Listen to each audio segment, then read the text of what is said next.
السلام علیکم ورحمۃ اللہ وبرکاتہ۔ بسم اللہ الرحمن الرحیم، حامدا ومصلیا ومسلما اما بعد۔ محترم ناظرین، جمعۃ المبارک کا دن تھا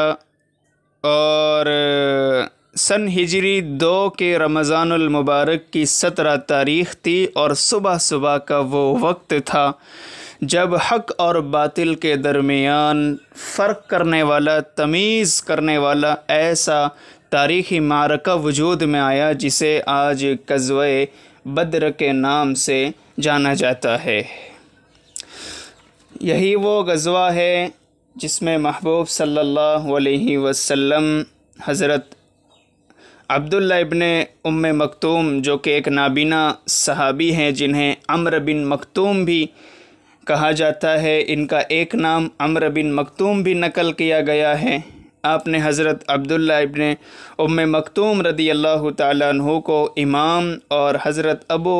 لبابہ رضی اللہ تعالیٰ عنہ کو مدینہ کا امیر مقرر فرمایا تھا، اور یہی وہ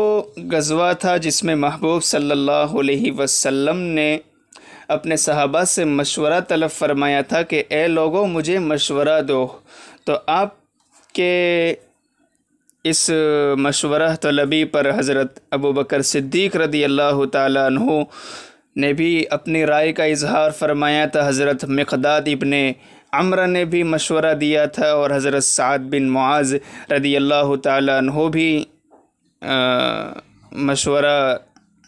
دینے والے صحابہ کی فہرست میں ان کا بھی نام شامل ہے۔ اس سے ایک بات یہ معلوم ہوتی ہے کہ جب کوئی بہت بڑا کام انجام دینا ہو تو اس وقت مشورہ ہونا چاہیے۔ یہ محبوب صلی اللہ علیہ وسلم کی زندگی سے سبق ملتا ہے، اور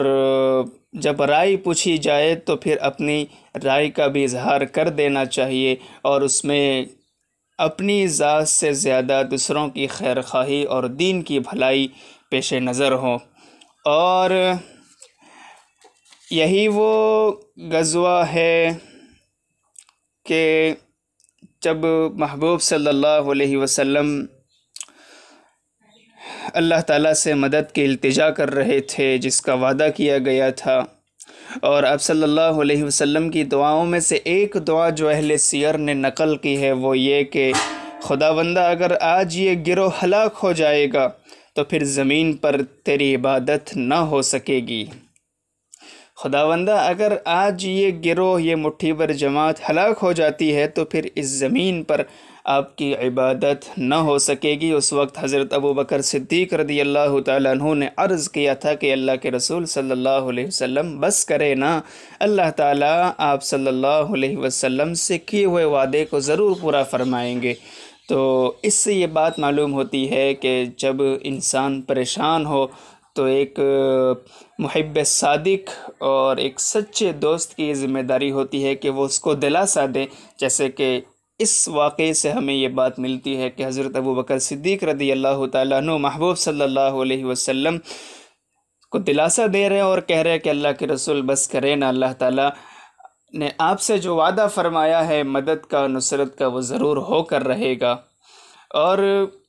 یہی وہ غزوہ ہے جس میں حضور اکرم صلی اللہ علیہ وسلم پر ہلکی سی اونگ طاری ہو گئی تھی، اور جب آپ نیند سے بیدار ہوئے تو آپ نے فرمایا تھا کہ ابو بکر صدیق خوش ہو جاؤ، اللہ کی مدد آ پہنچی۔ یہ حضرت جبرائیل علیہ السلام ہے جو گھوڑے کی لگام تھامے ہوئے ہیں۔ پھر آپ لوگوں کی طرف نکلے اور آپ ان کو جہاد کی ترغیب دینے لگے، اور آپ نے ایک جملہ فرمایا تھا جس کو اہل سیر نے، اور خاص طور پر سیرت ابن ہشام میں جس کو لکھا گیا ہے اور اہل سیر نے اس کو محفوظ رکھا ہے، وہ یہ ہے کہ اس ذات کی قسم جس کے دست اختیار میں، جس کے قبض قدرت میں محمد صلی اللہ علیہ وسلم کی ذات ہے، جو بھی جہاد میں شریک ہوگا اور صبر اور اخلاص کے ساتھ راہ فرار اختیار کیے بغیر مقابلہ کرتے ہوئے وہ شہید ہوگا، اسے قتل کیا جائے گا، اللہ تعالیٰ اس کو جنت میں داخل فرمائیں گے۔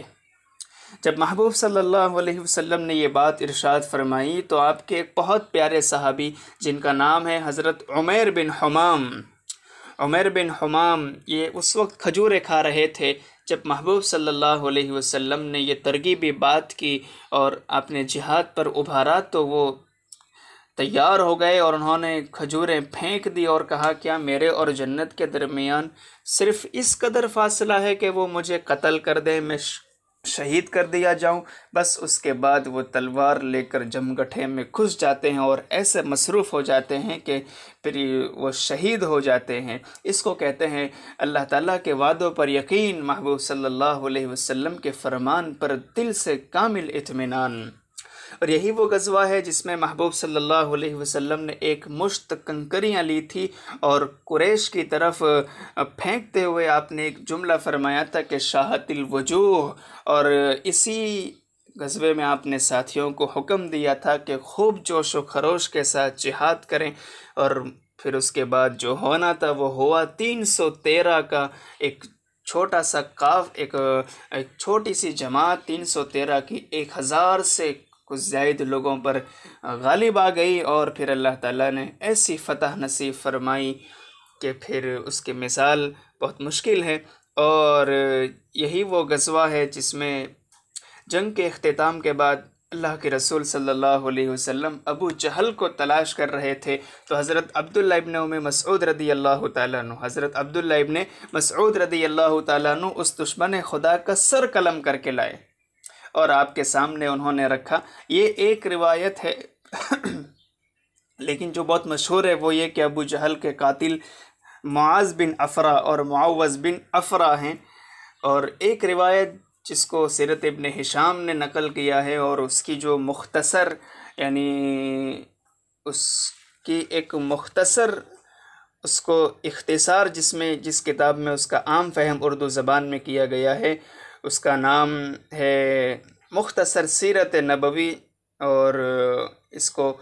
مختصر کرنے والے حضرت مولانا خالد سیف اللہ رحمانی صاحب فقیہ العصر جو کہلائے جاتے ہیں وہ ہیں، انہوں نے اس روایت کو نقل کیا ہے۔ لیکن جو بہت مشہور ہے وہ روایت یہ ہے کہ حضرت معاذ بن افرا اور معوذ بن افرا ان دونوں نے ابو جہل کو قتل کیا تھا۔ اب ان دونوں روایتوں میں تطبیق کی شکل یہ ایک ہو سکتی ہے کہ ممکن ہے کہ ان دونوں نے یعنی معاذ بن افرا اور معوذ بن افرا نے ان دونوں نے اس پر حملہ کر کے اس کو گرا دیا ہو، اور تھوڑی سی جو جان باقی تھی عبداللہ ابن مسعود رضی اللہ تعالیٰ عنہ نے وہ جو تھوڑا سا کام باقی تھا وہ کام تمام کر دیا ہو۔ بہرحال یہ تو دو روایتیں تھیں۔ جب آپ کے سامنے اس کا سر لایا گیا تو آپ نے سوالی انداز میں فرمایا تھا کیا یہ صحیح نہیں ہے کہ اللہ ہی معبود ہے، جس کے سوا اور کوئی معبود نہیں ہے، اللہ الذی لا الہ غیرہ؟ اور مشرکین کی جو لاشیں تھیں ان کو آپ کے حکم کے مطابق ایک گھڑے میں پھینک دیا گیا تھا، اور امیہ بن خلف کی لاش اپنی زراحی میں پھول چکی تھی، اور اس کو جب اٹھانے کی کوشش کی گئی تو گوشت کے ٹکڑے کٹ کٹ کر اس طرح زمین پر گرنے لگے تھے، اور اس کے بعد اس کی لاش کو وہیں پر چھوڑ دیا گیا تھا اور اس پر ریت اور پتھر ڈال دیا گیا تھا۔ اور اس غزوے میں کل 313 شریک تھے، لیکن 314 کی تعداد بھی نقل کی گئی ہے۔ غزوہ بدر میں جو شریک ہونے والے افراد تھے اس میں سے 83 مہاجرین تھے، 83 قبیلہ اوس کے 61 تھے 61، اور قبیلہ خزرج کے 170 انصار اس جنگ میں شریک تھے۔ اس طرح مجموعی تعداد 314 کی ہوتی ہے، اور یہ بات مختصر سیرت نبوی صفحہ نمبر 126 ہی پر نقل کی گئی ہے، تو 313 یا 314 بہرحال اس پورے غزوے سے پورے واقعے سے ہمیں یہ سبق ملتا ہے کہ ہم صرف اسلام کی صورت اپنے اندر پیدا نہ کریں بلکہ حقیقت پیدا کریں۔ ہم نام کے مسلمان نہ ہوں، وہ 313 تھے لیکن ان کے پاس اسلام کی حقیقت تھی، وہ صحیح معنوں میں مسلمان تھے، وہ اللہ کے وعدوں پر، اللہ کی مدد پر یقین رکھنے والے تھے، محبوب صلی اللہ علیہ وسلم کی باتوں پر، ارشادات پر ان کا کامل اطمینان تھا۔ یہی تو وجہ ہے کہ جب محبوب صلی اللہ علیہ وسلم نے ترغیب دی تھی تو حضرت عمیر بن حمام جن کا تذکرہ ابھی ہوا، وہ بالکل تیار ہو گئے اور انہوں نے کھجوریں پھینک دی اور کہا کہ جب میرے اور جنت کے درمیان صرف اتنا فاصلہ ہے کہ مجھے قتل کر دیا جائے تو بس پھر اب میں شہید ہو جاؤں، یہ مجھے زیادہ پسند ہے۔ اس کے بعد یہ کہہ کر آپ نے تلواریں پھینک دی اور اپنے کھجوریں پھینک دی، تلوار لی، جہاد میں مصروف ہو گئے اور شہید ہو گئے اس میں۔ اور حضرت زینب رضی اللہ تعالیٰ عنہ کے جو شوہر تھے ابو العاص بن ربیع، وہ قیدیوں کی فہرست میں تھے، انہیں بھی قید کیا گیا تھا۔ اور جب اہل مکہ نے اپنے قیدیوں کے لیے فدیہ بھیجا تو حضرت زینب رضی اللہ تعالیٰ عنہ نے اپنے شوہر کے فدیے میں وہ ہار بھیجا تھا جو حضرت ختیجہ رضی اللہ تعالیٰ عنہ نے ان کو شادی میں دیا تھا۔ تو حضور اکرم صلی اللہ علیہ وسلم کی جب ان پر نظر پڑی تو آپ کا دل بھر آیا اور آپ نے فرمایا اگر تم لوگ مناسب سمجھو تو اس قیدی کو آزاد کر دو اور یہ مال بھی اس کو واپس کر دو۔ چنانچہ صحابہ رضی اللہ تعالیٰ عنہ نے ایسا ہی کیا اور ابو العاص رضی اللہ تعالیٰ عنہ نے فتح مکہ سے پہلے اسلام قبول کر لیا تھا۔ بہرحال اس پورے واقعے کا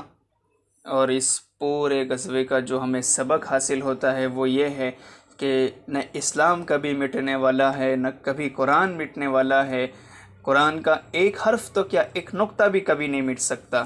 اور دوسرا یہ سبق ملتا ہے کہ ہم ہر کام آپس کے مشوروں سے کریں، اس میں بڑی خیر ہوتی ہے۔ اور تیسرا ایک سبق یہ ملتا ہے کہ جب محبوب صلی اللہ علیہ وسلم کو حضرت ابوبکر صدیق رضی اللہ تعالیٰ عنہ دلاسا دے رہے تھے اور اللہ کی مدد پر یقین کرنے کے لیے کہہ رہے تھے، تو جب پریشانی ہو تو ایک سچے دوست کو اپنے دوسرے دوست کو دلاسا دینا چاہیے، ایک سبق ملتا ہے۔ اور سب سے بڑا سبق یہ ہے کہ ہم بھی اپنے آپ کو صحیح معنوں میں مسلمان بنانے کی فکر کریں، حقوق اللہ اور حقوق العباد دونوں کی ادائیگی کا خاص اہتمام کریں۔ انشاءاللہ پھر سے وہی مدد اللہ تعالیٰ کی اتر سکتی ہے، وہی نصرتیں دوبارہ آ سکتی ہے کہ فضائے بدر پیدا کر فرشتے تیری نصرت کو